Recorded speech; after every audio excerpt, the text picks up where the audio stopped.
ओम नमः शिवाय। सभी भक्तों को जय श्री राम। आज मैं जो आपको मंत्र बता रहा हूं ये मंत्र है मर्त संजीवनी विद्या।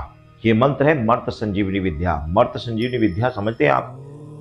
ये एक ऐसी विद्या है, ऐसा एक पावरफुल मंत्र है जिसको आपको सभी को नोट करके रखना अति आवश्यक है।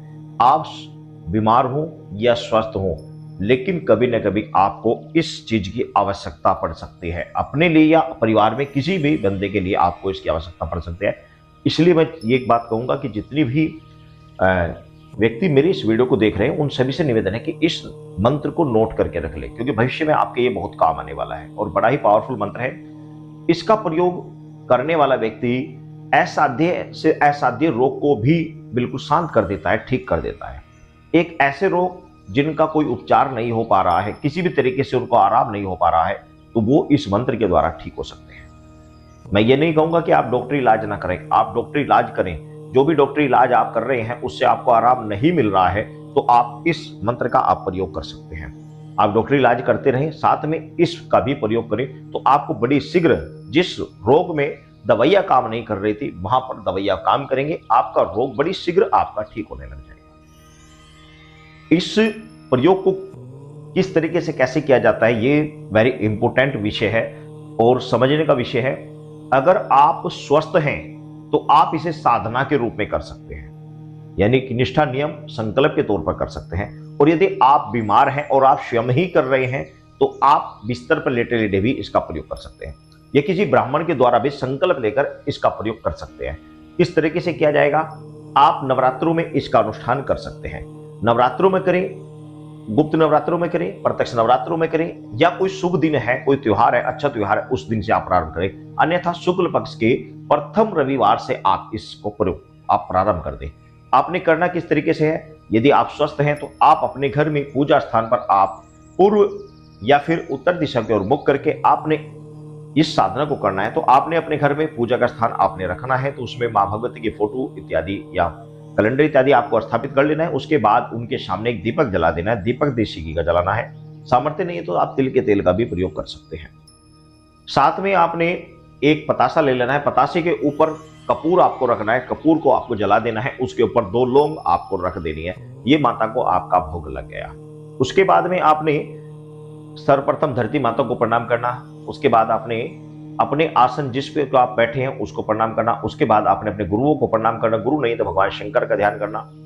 उसके बाद घर के कुल देवी देवता पितृ इत्यादि का आपने पूजन ध्यान करना है। उसके बाद में आपने गणेश भगवान जी का ध्यान करें, भगवान शंकर का ध्यान करें, मां भगवती का ध्यान करें। और इसके बाद इस मंत्र का आपने वहीं पर बैठकर 11 या 21 माला इसका जाप करना है। अनुष्ठान आप अपने अनुसार ले सकते हैं। आप 11 दिन का लें, 21 दिन का लें, 41 दिन का लें, जितने दिन का आप अनुष्ठान का संकल्प ले रहे हो उतने दिन का संकल्प लेकर आप जाप कर सकते हैं। अब बात आती है कि कोई रोगी व्यक्ति है और वो किसी से जाप नहीं करा सकता, स्वयं से जाप करना है, तो संकल्प कैसे लेगा, किस तरीके से वो प्रयोग करेगा? तो उसके लिए तरीके मैं आपको बता दे रहा हूँ। वह बिस्तर पर लेटे लेटे ही अपने गुरु को प्रणाम कर दे। गुरु नहीं है तो भगवान शंकर को प्रणाम करके, घर के कुल देवता को ध्यान करके, गणेश भगवान, भगवान शंकर माता का ध्यान करके, उसके बाद में इस मंत्र का सिर्फ 1 माला जाप कर ले।